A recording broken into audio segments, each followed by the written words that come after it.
So what's up guys, this is Elton Jokino of Hobbies and Collection, and for today's video, mag-unbox tayo ng isang tech or gadget from DJI.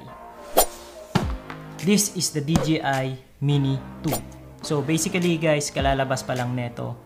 Kaya ang reason ko kung bakit ginawa kong Tagalog version yung unboxing na to is because ang dami ng foreign or English version na gumawa ng review na to. So by the way guys, yung video na to is not in-depth review.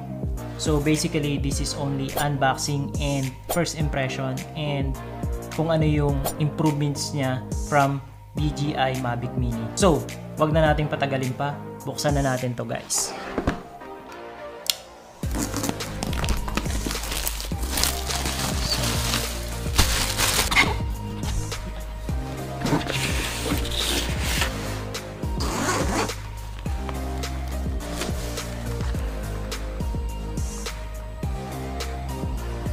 So ito yung drone guys.